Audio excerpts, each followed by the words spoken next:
Hey everyone, welcome back and happy Friday. Okay, we're getting ready to get into the weekend. There were a few things that I had to get done this morning, so sorry for having such a late post. But we are back to talk about the fact that nobody saw this coming. I mean, we did, but we didn't. The Bethenny Frankel and Nene Leakes of it all. There were some big takeaways, and we're going to talk about them. We also have video for you. Before we jump in, go ahead, smash that like button. If you're not subscribed, get subscribed. Don't forget to hit that notification bell, and let's jump right in. It's time for all your binge-worthy pop culture news. Welcome to Up and Adam. All right, guys. So if you weren't aware, well, Bethenny Frankel, she posted this and said, "This conversation is a long time coming, and we leave no stone unturned. We may play the hand that we are dealt, but we control the conversation. It's coming up aces." Okay. This is happening right now. Listen to @JustBeWithBethany wherever you get your podcasts. Now, on top of this, she posted a little bit of a clip. Here we go. To be honest, looking back. Oh, I'm not going to post that clip. Instead, I'm actually going to share where it really began with By Wig Hello Drama. Here we go.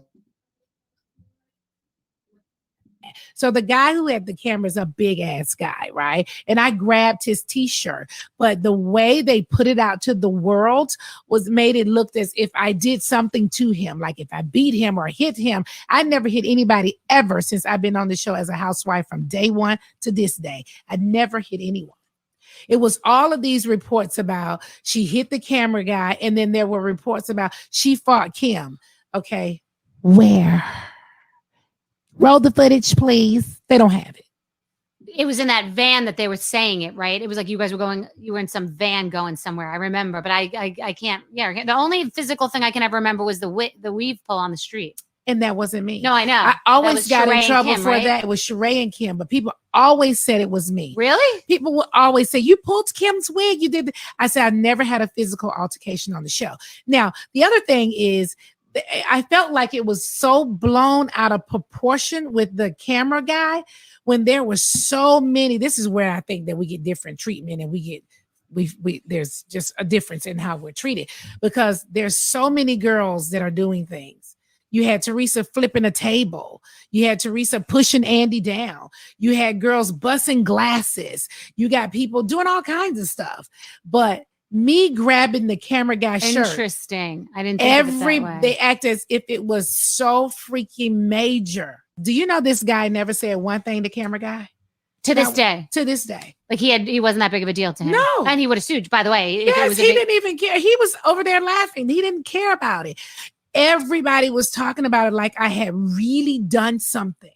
And I was like, this is crazy. They elevate. I personally think when the brown girls do something, it is much more elevated than when you nice vanilla looking girls are doing something, you know? Right. I don't feel like it's the same. To me, those girls are over there pulling each other's wigs off, bursting glasses, pushing each other. We don't push each other. I certainly You're don't saying want it's to push heightened me. and It is. I think they tried to make. Oh, okay. Well, that's not the only part. She also, and to be fair, she was talking about the time when she pulled the cameraman's shirt from the closet, but she even said in the podcast interview, if you guys didn't catch it, well, then you have to go back and catch it. But she said this was a time where Greg was going through everything that he was going through with cancer and all of that. And I said one thing, do not go in my closet. And they didn't listen. They actually pushed the women to go in her closet. Well, now there's one more that I want to share with you, especially about the baby shower. This one, you guys are going to be like, oh, what? Hold on. Here we go. I think that the Housewives franchise went from the old guard to the new guard and changed. For me, it was the Andy Cohen baby shower.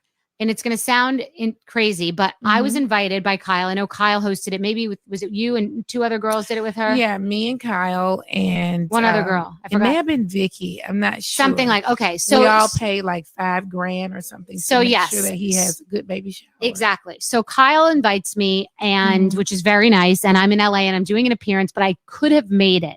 And I didn't want to go because my feeling was that it was going to be like a dog and pony show, everybody trying to kiss the ring and trying to, like, you know, Andy's the Don, Andy's the Charlie, and all the angels are going to come in. And what I really did hear from the feedback and what I saw from the media, that it was like the older girls, the originals, were like there and sort of part of it, but they were a little older. They were like seniors. And the new girl, they were like seniors and the new girls were all sort of like in the background, wanting to be at the cool table, the cafeteria table. And Beverly Hills wasn't the peach and it wasn't the apple. Beverly Hills was now like the shining diamond. And they were like up on the table, getting all the attention, get up and dance. And like they were the favorites then.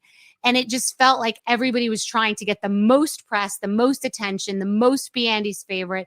And it kind of represented the whole experience for me, which is like, you're the most popular if you get asked on Watch What Happens Live, or you sit in this seat, or you sit next to Andy, or you sit there. And it feels like the whole chessboard has always been sort of played and operated to make us all think that about each other and wonder. It's like that one event represented the whole thing, because no one needs a baby shower to be people wasted for 5 days, hungover, dancing on table. Like, but do you see where I'm coming from at all? I do understand what you're there. I think that the housewives.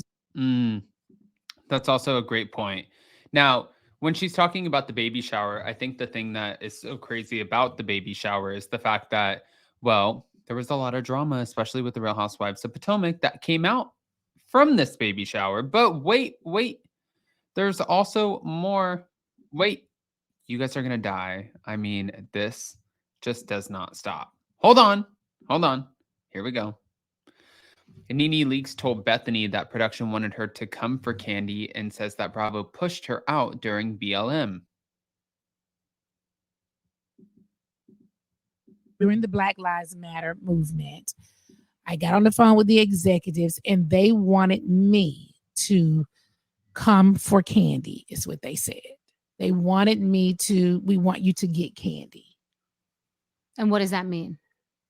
Get her. I mean, but what was their reasoning and what did they have on her? I don't know. She's the idolized. I think we had maybe some issues, maybe the season prior to, and they wanted me to make sure that I confront her and I address her and all that stuff. And I said, no, I really don't want to do that. This is Black Lives Matter, and I don't want to do that. And I didn't do it.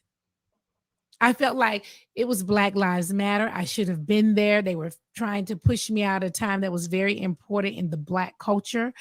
And also they wanted me to appear. If I appeared that season, they needed me to argue with Kandi. And that was not something I wanted to do. It was during the Black Lives Matter movement. I got on the phone with the executives and they wanted me to come for Kandi. So, I mean, wow. If you guys haven't listened, there are 2 parts. And it's about 2 hours and 20 minutes or a little bit more than that. You can listen on 1.5 because you get through it faster. But there is a lot to listen to, and especially the way that Nene breaks down her life and the way that she grew up, and then also her experience with Bravo and with Andy Cohen and how she feels about Andy Cohen today, and some of this behind the scenes. I think that it's so important. But sorry, I have a numb mouth right now. So, hey, that's always fun.